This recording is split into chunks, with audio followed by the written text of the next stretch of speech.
Hello, everybody on YouTube, Facebook, or any social media. This is Jared. Today I'm going to be talking about a topic that goes with the topic of being paid slash being booked. Yet last time I talked about the importance of paying your entertainment because drag and all that is not cheap, but also being booked in general. I know every city, every bar has their own protocols in regards to bookings.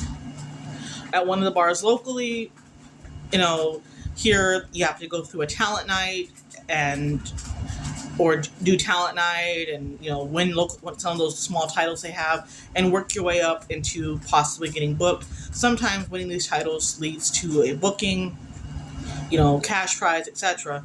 And so I that is something I had to do, even though I'm not new to Corpus, and I had to do that. But I also, there's only 2 bars in town. Some cities have 5, 6, 10 bars. We only have 2. And it's tough because basically there's 2 bars that the whole city has to share. And we actually do have a decent amount of entertainment in Corpus. And we're slowly seeing a rise in, non-binary individuals, a rise in AFAB Entertainment. And I was actually one of the first AFAB queens to perform in Corpus before more people. And then my mom ended up started performing, and a couple other individuals that I know that still do it for the court. Some do it for shows, and I don't judge them because it's a journey, and it's good to see other, because as we all know, the AFAB King, any non-binary individuals and POCs or people of color tend to not get any priority in most cases, which stinks because I know a lot of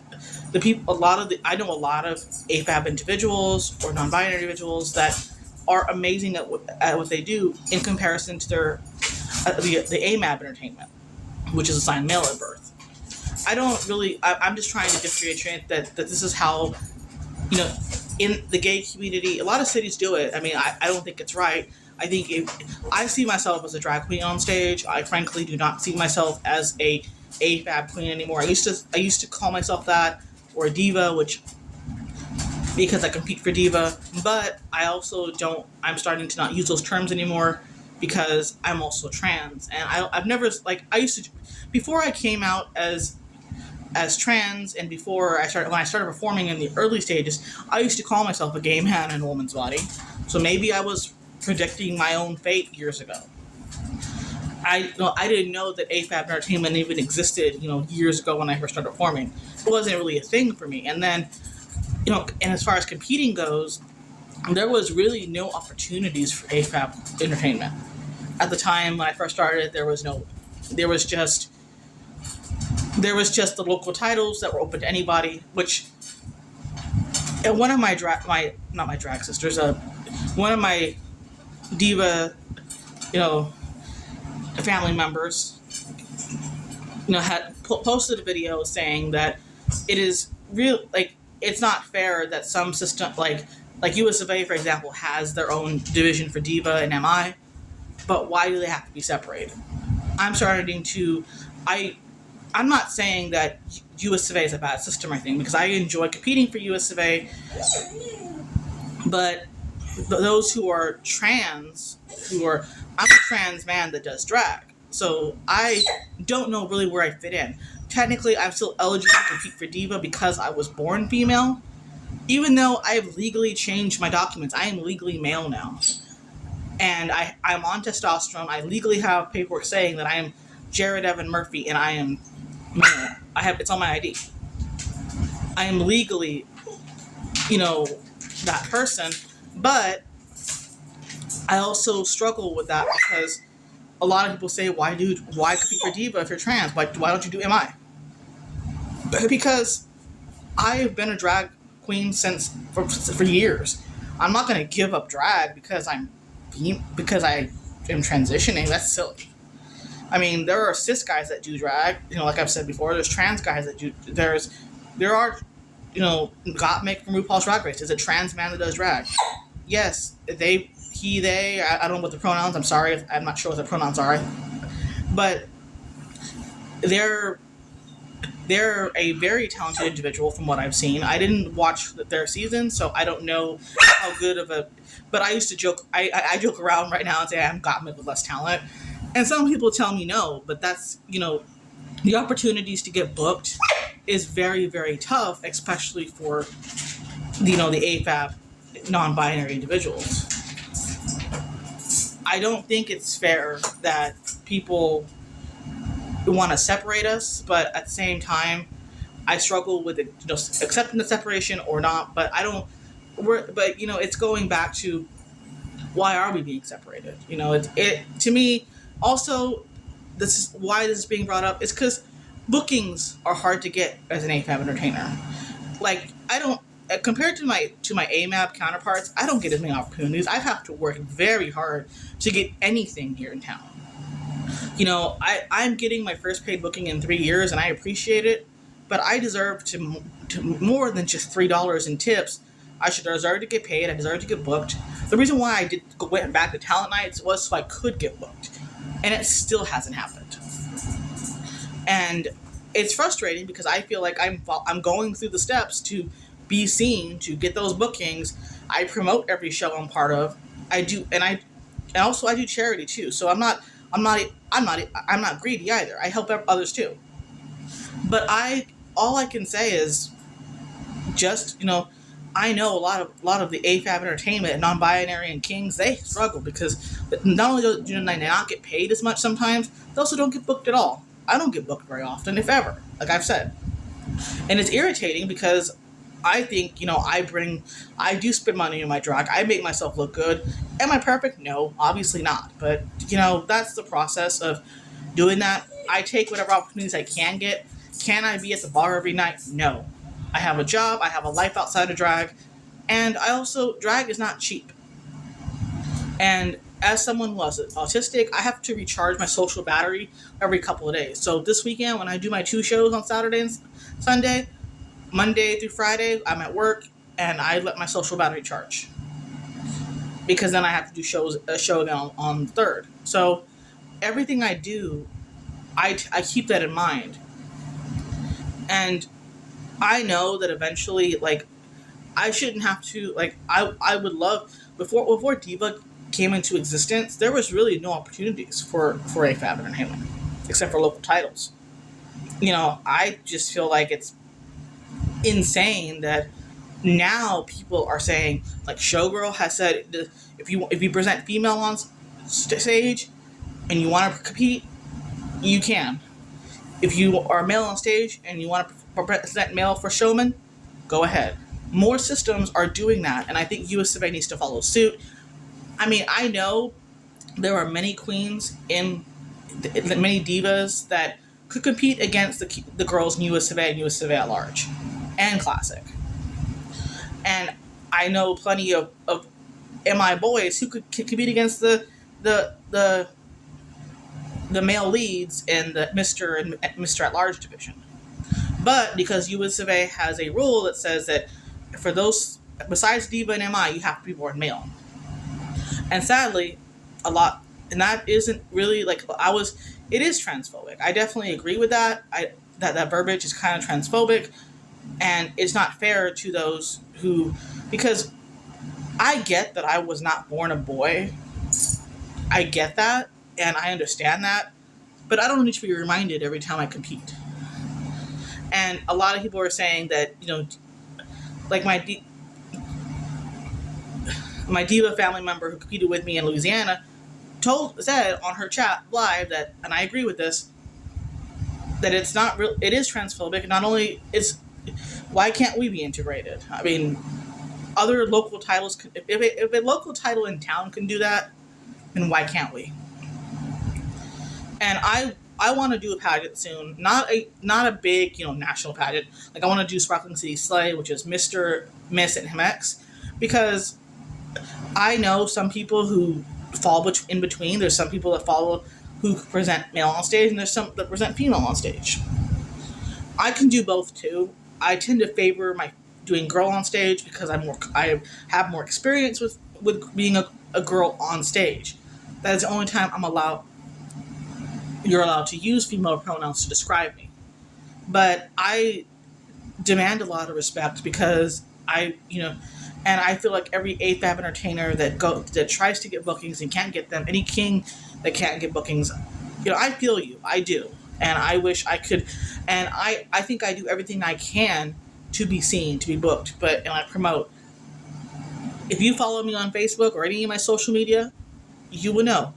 And I'm also trying to, also when I compete for Diva, I don't get the support that a local girl that goes for Miss Texas USA does, or a local girl that goes and does Miss Continental. When I competed for Renaissance, yeah, I had a benefit show. It raised $75. When I've seen people raise hundreds at benefits, so that just shows the differential of being an AFAB entertainer versus an AMAB, and it's kind of like it is the drag glass ceiling, basically. That's what I'm gonna call it, where people who are born female that do drag, or drag kings, or non-binary individuals, they cannot get past that glass ceiling. They cannot get paid the same as their AMAB. I understand there's some AMAB entertainers, sorry, but I think it's not really fair because we spend as much money as the other queens do. And there were times where I used to be introduced as the only, girl, or only AFAB, and for a little while, even in town, there was a couple local titles I couldn't go for because I wasn't born male, or it was for drag queens only. I am a drag queen. I mean, the only thing it's irrelevant what's between my legs at this point. Are y'all looking at it? Nobody sees that on stage. You don't want to see that on stage. Even when a drag queen goes on stage, they don't want their, what's hanging out. I mean, that's gotta be tucked. I have to be cinched. I have to cinch up. I have to make sure I look good on stage. That's just. I mean, I don't pad personally, but that's a preference for mine. I know some queens that do or some divas that do, because they need the extra padding. Like, luckily that I have big hips and a big butt and boobs, but eventually I'm gonna need boobs, and I am gonna get top surgery eventually, and that's gonna be thousands of dollars that I don't have right now, and I want to be able to represent Corpus in my hometown, that we do have a decent force in AFAB Entertainment as well as Queens. Because, 1 year we had a Mr. Texas from here. We had Mr. Texas USA at large. 1 year we had a Miss Texas hit 1 year. I mean, we've had people from Corpus go on and succeed and win state and even, I think, national titles too. So we have people that are ranked in the best in the state. Sorry, I'm out. So it is not impossible for those individuals to support other entertainment that might be considered alternative to some people. But sorry, I'm trying to get my mashed potatoes in the pot. But it is a process that I feel like you need to book other people, other entertainers besides your typical cast. There's always people, like, often these in town, the same people get booked all the time. It's always the same people doing the same shows. It's the same people getting the Fridays. When they should get their Mondays. I get that not all of us can work on a Friday. Not all of us can work on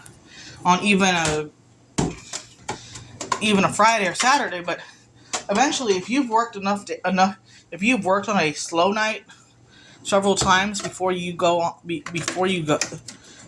make it to the Friday, Saturday night crowd, because let's be real, Sunday, Monday, Tuesday, any shows during the week are slow because there's everybody. It's a school night.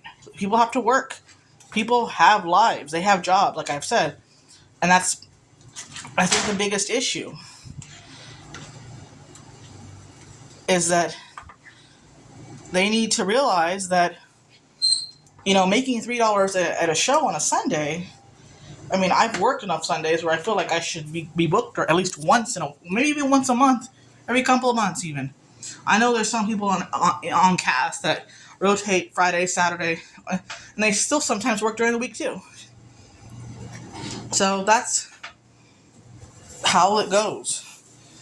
But I'm gonna let y'all go for now. I think I've been ranting about this, but the process of going on stage and doing drag is to remember to book everybody. Be inclusive in your bookings. If you know someone's gonna bring drag, make sure you pay them, and make sure you're careful about how you do it, because you can tell somebody no, of course. And of course, when you move into a new town, you may have to work your way up from the bottom again. That's completely fine. Because let's say, for example, if I were to move out of state, out of city, I know I'd have to reestablish myself elsewhere. I would have to start from the bottom, do talent nights. Even if I've competed at nationals, even if I've had state titles, I still would have to work my way up the bottom, because it would be only fair. But once you get past that mark, you should be able to say, I've paid my dues, can I have a spot, or I get paid? I mean,